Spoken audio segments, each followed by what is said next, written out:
Welcome to big bang. This is Satish. Sharmila Congress లో చేరడంపై YCP Congress నేతల మధ్య మాటలెద్దు నడుస్తోంది. షర్మిలా రాక వెనుక చంద్రబాబు కుట్ర ఉందన్నారు సజ్జల రామకృష్ణారెడ్డి. చంద్రబాబు కాంగ్రెస్ ను మేనేజ్ చేస్తున్నారంటూ ఆరోపించారు. మరోవైపు ఓటమితో భయంతోనే సజ్జల వ్యాఖ్యలు చేస్తున్నారంటూ కాంగ్రెస్ నేత తులసిరెడ్డి కౌంటర్ ఇచ్చారు. నిజంగా షర్మిలా రాక వెనుక చంద్రబాబు ఉన్నారా? వైసీపీ ఆరోపణలు నిజమెంత? సజ్జల ఆరోపణలకు టీడీపీ కౌంటర్ ఏంటి?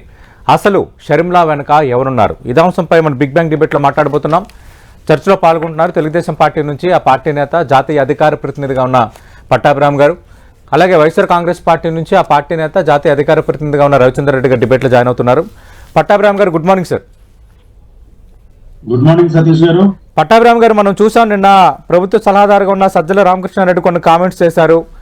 వైఎస్ షర్మిల రాక వెనక చంద్రబాబు నాయుడు ఉన్నారు, సీఎం రమేష్ చార్టర్డ్ ఫ్లైట్ వాడుకున్నారు, అలాగే బీటెక్ రవితో మీ పార్టీ నేతతో బ్రదర్ అనిల్ సమావేశం అయ్యారు, ఈ బంధం ఎప్పటి నుంచో కొనసాగుతోంది, జగన్మోహన్ రెడ్డిని ఏ విధంగానైనా ఓడించాలని ఎంతకైనా తెగిస్తున్నారు తెలుగుదేశం పార్టీ నేతలు.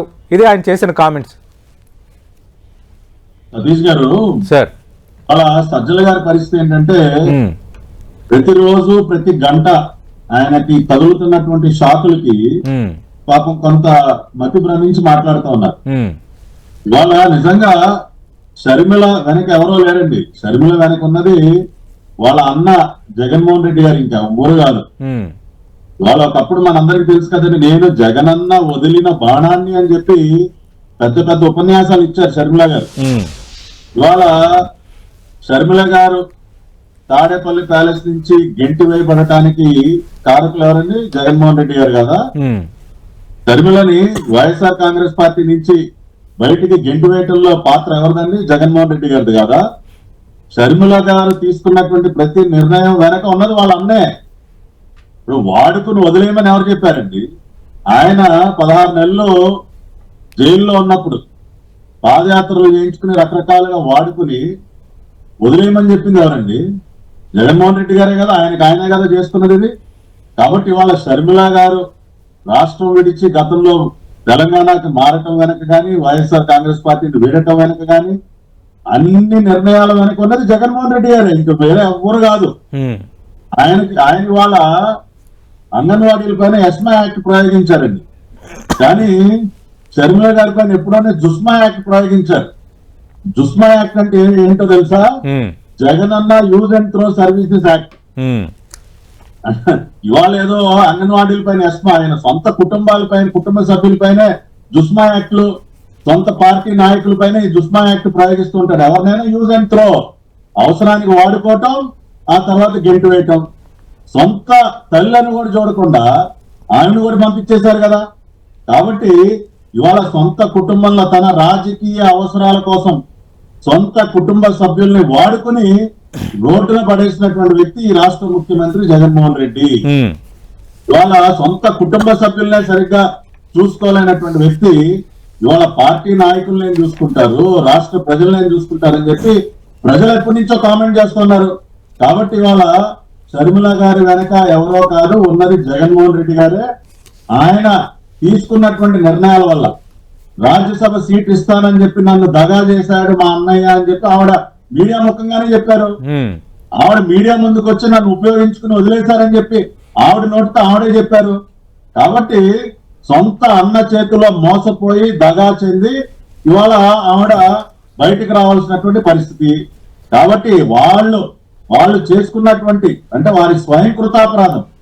ఇవాళ సొంత చెల్లె తిరిగి మళ్ళీ ఆంధ్ర రాష్ట్రంలో ప్రవేశించి కాంగ్రెస్ పార్టీ అధ్యక్షురాలుగా మళ్ళీ వస్తున్నటువంటి సందర్భంలో ఇంకా నిర్ణయం అఫీషియల్ గా రాలేదు, కానీ ఇవాళ రేపు నిర్ణయం వస్తుందని చెప్తా ఉన్నారు. సొంత చెల్లె తన పైన తిరుగుబాటు చేసేటటువంటి పరిస్థితి. సొంత చెల్లె ఇవాళ రాష్ట్రంలో అన్న పైన పోటీకి దిగేసరికి ఇవాళ మైండ్ బ్లాంక్ అవుతోంది వాళ్ళందరికీ. కాబట్టి వాళ్ళ యొక్క దయనీయమైనటువంటి పరిస్థితి మేము అర్థం చేసుకోగలం. ఒక్క షర్మిల గారు కాదు సతీష్ గారు, ఇవాళ డాక్టర్ సునీత గారి పరిస్థితి ఏంటి? ఎన్నికలకు ముందు సొంత బాబాయికి గొడ్డల పోటు వేసి ఆ రోజున అమాయకంగా మాట్లాడి, ఏమి ఎరగనట్టు మాట్లాడి, సిబిఐ ఎంక్వైరీలు కావాలని డిమాండ్ చేసి ముఖ్యమంత్రి అయిన తర్వాత జగన్మోహన్ రెడ్డి గారు ఏం చేశారు? సిబిఐ ఎంక్వైరీ వద్దన్నారు. బాబాయ్ గొడ్డల పోటు ఎంక్వైరీని చెత్తబుట్లో పడేశారు. డాక్టర్ సునీత గారు, షర్మిల గారు మాత్రమే కాదు, ఎంతమంది కుటుంబ సభ్యులను ఆయన మోసం చేశారు. డాక్టర్ సునీత గారు స్వయంగా నేను మా అన్న చుట్టూ మా అన్న ముఖ్యమంత్రి అయిన తర్వాత ఎంతో నమ్మాను. ఇవాళ మా నాన్న హంతకులు ఎవరో తెలుసుకుంటారు, మా నాన్న హంతకులను పట్టుకుంటారు మా అన్నయ్య అని చెప్పి నేను నమ్మాను. కానీ నన్ను దగా చేశాడు మా అన్నయ్య అని చెప్పి డాక్టర్ సునీత గారు ఆవిడ 5 సంవత్సరాలుగా ఆవిడ చేస్తున్నటువంటి న్యాయ పోరాటం ప్రతి ఒక్కరిని కూడా వాడుకొని వదిలేయటం అనేది తన రాజకీయ అవసరాల కోసం జగన్మోహన్ గారికి బాగా అలవాటు. ఇవాళ అంగన్వాడీల పైన ఎస్మా యాక్ట్ ఎలా ప్రయోగించారు ఆయన, సుష్మా యాక్ట్, జగన్ అన్న use and throw services act, ఆయన ప్రతి సొంత కుటుంబ సభ్యుల పైన కూడా ఈ యాక్ట్ ప్రయోగించి వాళ్ళు రోడ్డును పడేస్తూ ఉంటాడు ఆయన. పట్టాభిరామ్ గారు, అటు అంగన్వాడీల ఆందోళనలకు సంబంధించి లెఫ్ట్ పార్టీల వెనుక మీరే ఉన్నారు, అటు భారతీయ జనతా పార్టీకి సంబంధించి అక్కడ పొత్తు కోసం ఒక టవల్ వేసి ఉంచారు, ఇటు కాంగ్రెస్ను మేనేజ్ చేస్తున్నారు. ప్రతి పార్టీ వెనక చంద్రబాబు నాయుడే ఉన్నారు, తెలుగుదేశం పార్టీ ఉంది. ఏ విధంగానైనా కుట్రలు చేసి మమ్మల్ని ఓడించాలని డిసైడ్ అయిపోయారు అంటున్నారు రవిచంద్రారెడ్డి గారు. సతీష్ గారు, సరే ఇప్పుడు రవిచంద్రారెడ్డి గారు ఈ భారతదేశంలో ఉన్నటువంటి అన్ని పార్టీల పేర్లు చదివేసి ప్రతి పార్టీ వరకు కూడా చంద్రబాబు గారు ఉన్నారు అని మాట్లాడటం నిజంగా చాలా హాస్యాస్పదంగా ఉంది. సరే, ఆ కామెంట్ పైన ప్రజలు కూడా చాలా మంది నేను నవ్వుకున్నట్టే నవ్వుకుంటుంటారు, అందుకని దాని జోలికి పోదలుచుకోరా. రెండోది, ఇవాళ ఆయన బలహీన వర్గాల గురించి సీట్ల కేటాయింపు గురించి మాట్లాడారండి. నేను ఒక చిన్న స్టాటిస్టిక్ ఇస్తాను. ఇప్పటి వరకు 38 స్థానాల్లో ఫస్ట్ జాబితా ఒక 11, రెండో జాబితా ఒక 27, 38 సీట్లకి అభ్యర్థులను మార్చారండి. ఈ 38 సీట్లలో దాదాపు 28 సీట్లు కేవలం ఎస్సీ, ఎస్టీ, బీసీ అభ్యర్థులను మార్చారు. ఈ 38 సీట్లలో ముఖ్యమంత్రి గారి సొంత సామాజిక వర్గానికి చెందినటువంటి వ్యక్తి ఒకే ఒక్క వ్యక్తి ఆళ్ల రామకృష్ణారెడ్డి గారు. ఆయన ఒక ఫ్యామిలీ డ్రామాలో భాగంగా ఆయన రిజైన్ చేసి వెళ్ళిపోయారు. ఒక్క ఆళ్ల రామకృష్ణారెడ్డి తప్పితే ఈ 38 స్థానాల్లో ఎందుకని పాపం ముఖ్యమంత్రి గారి సామాజిక వర్గానికి చెందినటువంటి ఒక్క అభ్యర్థిని కూడా ఎందుకు మార్చలేదండి? ఎస్సీ, ఎస్టీ, బీసీలు అంటే అంత చులకనా? మొన్న పోతలపట్టు ఎమ్మెల్యే ఎంఎస్ బాబు గారు బయటకు వచ్చి ఓపెన్ గా ఏం మాట్లాడారు? ముఖ్యమంత్రి గారికి అసలు ఎస్సీలు అంటే లెక్కే లేదు, ఈ 5 సంవత్సరాల కాలంలో అసలు మా మొక్కమే చూడలేదు, మమ్మల్ని వాడుకుని 5 సంవత్సరాల పాటు వాళ్ళ చిత్తు కాగితాల్లాగా విసిరవతలు పారేస్తా ఉన్నారని ఒక దళిత సామాజిక వర్గానికి చెందినటువంటి ఎమ్మెల్యే బయటకు వచ్చి ఓపెన్ గా మాట్లాడారు. నిన్న ఒక బలహీన వర్గానికి చెందినటువంటి కాపు రామచంద్రారెడ్డి, ఒక బీసీ నాయకుడు, ఆయన తాడేపల్లి ప్యాలెస్ కు ఒక సెల్యూట్ కొట్టి మీకు మీ పార్టీకో నమస్కారం సార్, బలహీన వర్గాలంటే అసలు మీకు లెక్కే లేదు, మేమంత చులకనగా కనపడతా ఉన్నాం, మీ సొంత సామాజిక వర్గానికి చెందినటువంటి వ్యక్తులు తప్పితే ఇంకా మీకు ఎవరు కనపడరా అని చెప్పి ఒక బీసీ నాయకుడైన కాపు రామచంద్రారెడ్డి గారు మాట్లాడినటువంటి మాటలు ఏంటి సార్?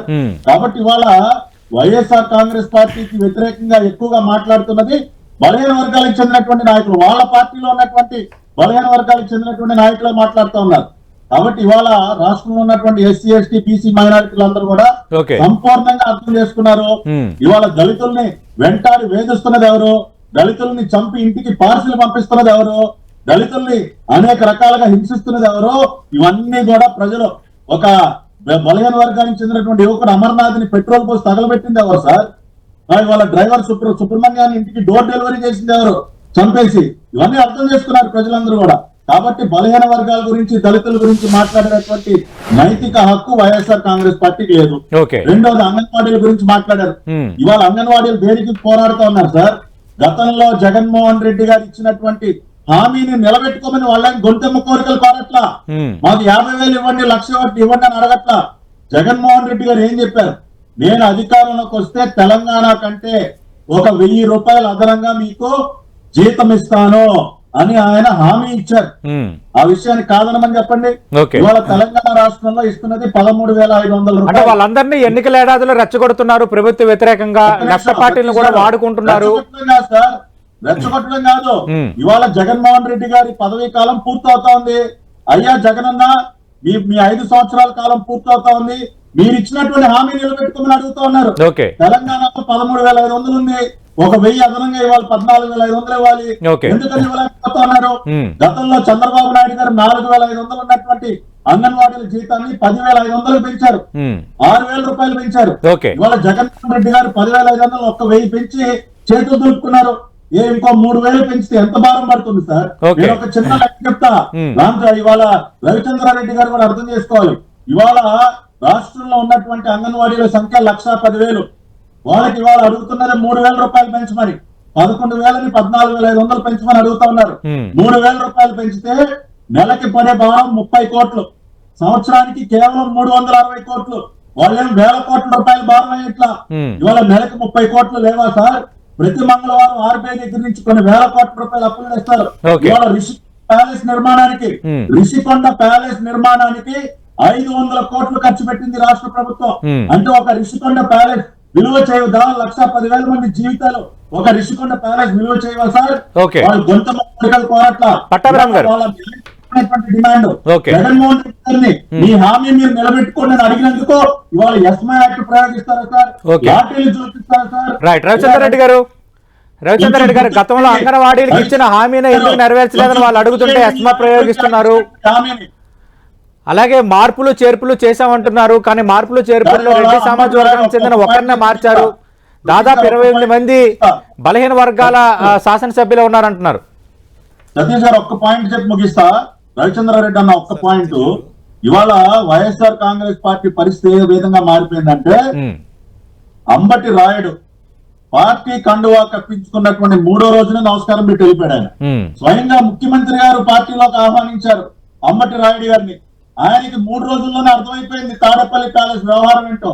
గోల్డెన్ డక్అవుట్ అసలు ఇన్నింగ్సే ప్రారంభించుకున్న అంబటి రాయుడు గారు పారిపోయారు. ఇవాళ వాళ్ళకి అభ్యర్థులు దొరక ఇవాళ ఎంపీ స్థానాల్లో క్యాండిడేట్లు లేరు సార్. ఇవాళ వాళ్ళు ఎత్తుకుంటూ ఉన్నారు ఎవరెవరు ఎక్కడెక్కడ అని చెప్పి, ఒక్కరు కూడా చెక్కకుండా పారిపోతా ఉన్నారు. మనకెందుకని చెప్పి. పట్టాభిరామ్ గారు, రవిచంద్ర రెడ్డి గారు మాట్లాడండి సార్. అన్నా మీ పేరు ఆ లిస్ట్ లో కనపడిన ఆశ్చర్యపోక, మీరు మాత్రం మీరు ఎందుకుంటారన్నా? మాకు పాజిటివ్ ఓట్ బ్యాంక్ ఉంది, నెగిటివ్ ఓట్లు మాకు అవసరం లేదు.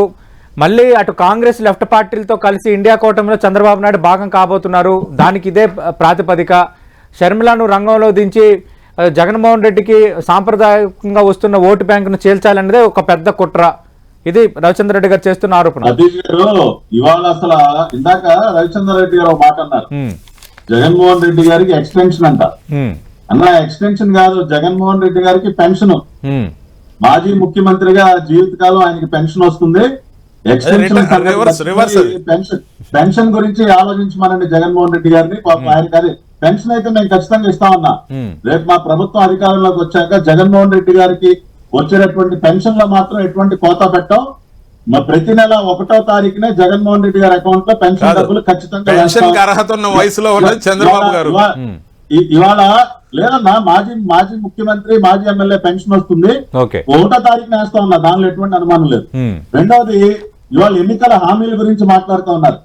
మొన్ననే మా పార్టీ రాష్ట్ర అధ్యక్షులు అచ్చెన్నాయుడు గారు 85% హామీలు జగన్మోహన్ రెడ్డి గారు నెరవేర్చలేదని చెప్పి ఒక పుస్తకాన్ని ప్రింట్ చేసి విడుదల చేసి 10 రోజులైంది. ఇప్పటి వరకు దాన్ని కౌంటర్ చేస్తూ ఒక్కరు కూడా మాట్లాడలేదు. వైసీపీ నాయకులందరూ ఆ పుస్తకం చదివి అవును నిజమే కదా ఆశ్చర్యపోతా ఉన్నారు. అంటే పట్టాభిరామ్ గారు 129 హామీలతో మినీ మేనిఫెస్టో ఇచ్చాము, దాదాపు 125 హామీలు నెరవేర్చాము. మేము హామీలు నెరవేర్చిన శాతం 95%. ఇది వైఎస్ఆర్ కాంగ్రెస్ పార్టీ చెప్తుంది. ఒక్క నిమిషం కావాలంటే ఆ పుస్తకం కాపీ రవిచంద్ర రెడ్డి గారికి ఇస్తా, ఆయన చదివి డిబేట్ కి రమ్మని మాట్లాడుకుందాం. ఇంకొకటి ఒక్క హామీ, ఇవాళ జగన్మోహన్ రెడ్డి గారు ఏం చెప్పారండి గతంలో, రాష్ట్రంలో పూర్తిగా మద్యపాన నిషేధం చేస్తేనే నేను మళ్ళీ ఓటు అడగటానికి మీ దగ్గరికి వస్తాను, లేకపోతే అసలు నేను ఓటే అడగను అని ఇవాళ రాష్ట్రంలో ఉన్నటువంటి కోట్లాది మంది మహిళలకు ఇచ్చినటువంటి హామీ. ఇవాళ ఏ మొహం పెట్టుకుని ముఖ్యమంత్రి గారు వస్తారు సార్ ఓట్లు అడగటానికి? మద్యాన్ని ఏరులై పారిస్తూ, మద్యపాన నిషేధం అని చెప్పి మద్యాన్ని ఏరులై పారిస్తూ ఇవాళ ఏ అర్హత ఉంది జగన్మోహన్ రెడ్డి గారికి ఓటు అడగటానికి? ఇట్లా చెప్పకపోతే చాలా హామీలను ఆయన తొంగలో దొక్కారు. అదేవిధంగా రాజశేఖర రెడ్డి గారు మరణం గురించి మాట్లాడుతున్నారు సతీష్ గారు. రాజశేఖర రెడ్డి గారి మరణం పైన ఇవాళ అనుమానాలు వ్యక్తం చేస్తున్నారు. ఒక్క కాంగ్రెస్ పార్టీ గురించే కాదు సతీష్ గారు, గతంలో రిలయన్స్ వారి పైన కూడా అనుమానాలు వ్యక్తం చేశారు. వాళ్ళ దుకాణాలు రిలయన్స్ స్టోర్స్ పైన దాడులు చేశారు. ఇవాళ అదే రిలయన్స్ సంస్థకి అత్యంత సన్నిహితులైన పరిమళ్ నత్వానీ గారికి రాజ్యసభ సీట్ ఇచ్చారు సార్. ఆ రోజున రాజశేఖర రెడ్డి గారి మరణం సమయంలో రిలయన్స్ పైన దాడి చేయలేదా? ఇవాళ వైసీపీ నాయకులు మాట్లాడేటటువంటి మాటలు అంగన్వాడీకి సంబంధించి ఎస్మా ప్రయోగాన్ని ప్రతిపక్ష టీడీపీ కొంత హైలైటెడ్ అంశంగా తెర ముందుకు తెస్తోంది.